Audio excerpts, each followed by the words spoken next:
નવસારી જિલ્લામાં ખાબક્યો છે ધોધમાર વરસાદ। નેશનલ હાઈવે 48 પર ભરાયા છે પાણી। હાઈવે પર પાણી ભરાતા વાહન ચાલકોને મુશ્કેલીનો સામનો કરવો પડી રહ્યો છે। અમને આવવા જવામાં બી બહુ તકલીફ પડે છે। હાઈવે પર રોડ પરથી મોટા ટ્રક આવે તો અમને બી બીક લાગે, બહાર નીકળીએ તો કઈ પાણી અમારા પર પડે છે ને કોઈ નિકાલ કરવામાં આવતો નથી। આણંદ શહેરના Indira Gandhi statue 80 foot road Vidyanagar લાંભવેલમાં 100 ફૂટ રોડ પર વરસાદ વરસતા પાણી ભરાયા હતા। છેલ્લા 4 કલાકમાં 1.5 થી 2 ઇંચ વરસાદ વરસ્યો છે। આણંદ શહેરમાં 80 ફૂટ રોડ, 100 ફૂટ રોડ, આ જે કહેવાય ઇન્દિરા ગાંધી સ્ટેચ્યુ જે છે એનો આખો જે વિસ્તાર છે જ્યાં મુખ્ય માર્ગો પર વરસાદી પાણી ફરી વળ્યા છે। ચોક્કસ કહી શકાય કે અત્યારે સાંજનો સમય છે એટલે લોકો કામ ધંધાથી પરવારીના ઘરે જતા હોય ત્યારે આ એક વરસાદી પાણીમાં વાહન ચાલકોને ખાસ મુશ્કેલી પડી રહી છે। ચોક્કસ ક્યાંય આણંદ નગરપાલિકા જે છે એટલે કે મ્યુનિસિપલ કોર્પોરેશન છે એના પ્રી મોન્સૂન કામગીરી ક્યાંય અહીંયા દેખાતી નથી। માત્ર 2 થી 2.5 ઇંચ વરસાદમાં જ સમગ્ર શહેરના મુખ્ય માર્ગો જળબંબાકાર બન્યા।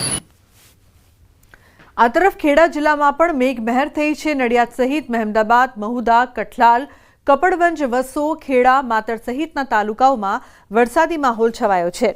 નડિયાદ શહેરમાં 2 ઇંચથી વધુ વરસાદ પડ્યો છે, જેના કારણે નડિયાદ શહેરના નીચાણવાળા વિસ્તારોમાં પાણી ભરાયા છે। તો પંચમહાલ જિલ્લામાં વરસાદી માહોલ। કારોલ પંથકમાં મેઘરાજાનું ધમાકેદાર આગમન। મેઘરાજાએ ધડબડાટી બોલાવતા ખેતરો અને માર્ગો થયા છે પાણી। ડેરોલ અને આજુબાજુના ગામોમાં વરસાદી માહોલ જોવા મળી રહ્યો છે। અમરેલી પંથકમાં ધોધમાર વરસાદ। રાજુલા, જાફરાબાદ, ખાંભા પંથકમાં વરસાદ। રાજુલા શહેર અને જાફરાબાદ તાલુકામાં વરસાદ વરસી રહ્યો છે, તો જાફરાબાદ તાલુકાના ગ્રામ્ય વિસ્તારમાં પણ વરસાદ વરસી રહ્યો છે।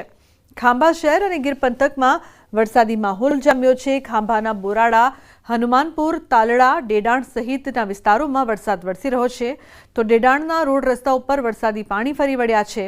વાવણી બાદ વરસાદ થતાં ખેડૂતોમાં ખુશીનો માહોલ જોવા મળી રહ્યો છે। અમરેલીના ખાંભા પંથકમાં વરસાદી માહોલ છે। ખાંભાના ગ્રામ્ય વિસ્તારોમાં વરસાદી ઝાપટા। વરસાદી માહોલથી ખેડૂતોમાં ખુશીનો માહોલ જોવા મળી રહ્યો છે। છોટાઉદેપુરમાં ભારે વરસાદથી ડાયવર્ઝન ધોવાયું છે। નાલેજ પીપલેજને જોડતા રોડ પર ડાયવર્ઝન ધોવાયું છે। ડાયવર્ઝન ધોવાતા વાહન વ્યવહાર બંધ થયો છે। ડાયવર્ઝન ધોવાતા 20 થી 25 ગામ સંપર્ક વિહોણા થયા છે। તો ઓરસંગ નદીના સામે કિનારાના પીપલેજથી નાલેજ વચ્ચેના કોતર પર મિની પુલનું કામ ચાલુ હોવાથી અપાયું હતું ડાયવર્ઝન। 5 વાગ્યાની આજુબાજુ જ ડાયવર્ઝન ધોવાતા વિદ્યાર્થી અને રાહદારીઓ અટવાયા હતા। તો ડાયવર્ઝન ધોવાતા સંપર્ક વિહોણા ગામોમાં જવું પણ અઘરું બન્યું છે। પાણી ઓસરતા ડાયવર્ઝન શરૂ થાય તેવા પ્રયાસ કરવામાં આવી રહ્યા છે। સૈજબ જોડાયા છે ફોન લાઈન પર વધુ માહિતી આપવા માટે। સૈજબ, શું વધુ માહિતી છે? ડાયવર્ઝન ધોવાતા વાહન વ્યવહાર પણ બંધ થયો છે? જે લોકોના ખાસ કરીને છોટાઉદેપુર જિલ્લાની અંદર જે વરસાદ વરસી રહ્યો છે, અવિરત વરસાદના કારણે જે છોટાઉદેપુરના નાલે જે પીપલે જવાનો જે રસ્તા પર એક નાનો પુલ બની રહ્યો છે તેની બાજુની અંદર ડાયવર્ઝન બનાવવામાં આવ્યું હતું, તે હાલ જે ભારે વરસાદના કારણે એ ડાયવર્ઝન જે છે ધોવાઈ ગયું છે। આજે ડાયવર્ઝન ધોવાઈ જતા 20 થી 25 ગામો જે છે તે સંપર્ક વિહોણા બન્યા છે। અને ખાસ કરીને જે બપોર બાદ જે ભારે વરસાદ થયો ત્યારે સ્કૂલ જે છૂટવાનો સમય હતો તે વખતે શિક્ષકો અને જે વિદ્યાર્થીઓ હતા તેઓ સામે કિનારે અટવાયા હતા। હાલ તો ત્યાં પાણી ઓસરતા ત્યારે જે તંત્ર છે, જે કોન્ટ્રાક્ટર છે ત્યાં પહોંચ્યા છે અને ડાયવર્ઝનને સુધારવાનો પ્રયત્ન કરી રહ્યા છે, પરંતુ હાલ તો એ 20 થી 25 જેટલા ગામો એવા છે કે હાલ સંપર્ક વિહોણા બન્યા છે। એ લુબના બિલકુલ સૈજબ, આભાર સમગ્ર માહિતી બદલ। તો અનેક ગામો એવા છે કે જે સંપર્ક વિહોણા બન્યા છે।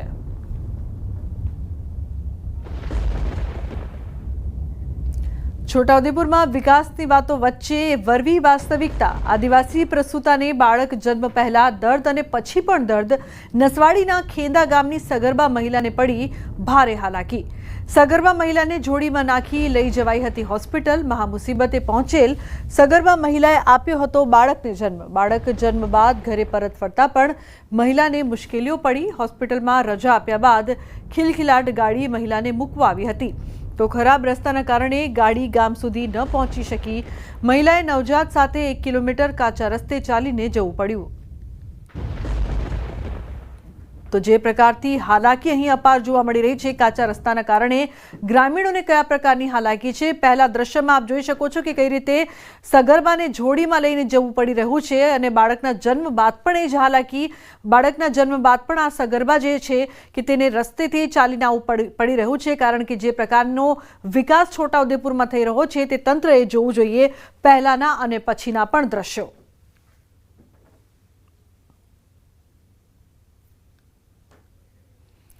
પંચમહાલમાં પણ મેઘરાજા મન મૂકીને વરસ્યા છે। હાલોલમાં મેઘરાજાએ ધડબડાટી બોલાવતા માર્ગો થયા છે પાણી।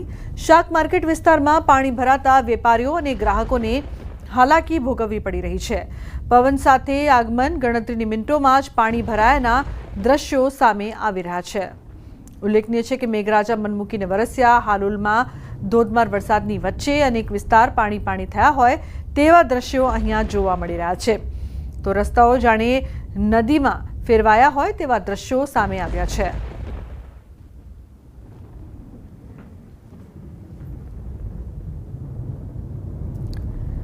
સરદાર સરોવર નર્મદા ડેમના ઉપરવાસ મધ્યપ્રદેશમાં સારો વરસાદ પડતા નર્મદા ડેમની સપાટીમાં વધારો થયો છે। હાલ જળ સપાટી 119 મીટર છે અને ડેમમાં 2723 મિલિયન ક્યુબિક મીટર પાણીનો લાઈવ સ્ટોરેજ જથ્થો છે। જો કે ઉપરવાસમાંથી 20,870 ક્યુસેક પાણીની આવક થઈ રહી છે, એટલે પાવર હાઉસ દ્વારા 24,000 ક્યુસેક પાણી છોડવામાં આવે છે। નર્મદા નદીમાં વધુ પાણી છોડવામાં આવતા ગરુડેશ્વરનો વિયર ડેમ કમ કોઝવે ઓવરફ્લો થયો છે। સુંદર આહલાદક નજારો જોવા મળી રહ્યો છે। ત્યાં પાછળ જે ડેમ ઓવરફ્લો થાય છે નર્મદા મૈયાના કિનારે, તો ત્યાં પણ અમે દર્શન કર્યા અને જોવાની અમને ખૂબ મજા આવી। હર કંકર એક શંકર એ ભાવનાથી અમે માતાજીના દર્શન કર્યા અને અમને ખૂબ આનંદ થયો। અમે વડોદરા રહીએ છીએ અને સ્પેશિયલ ચોમાસા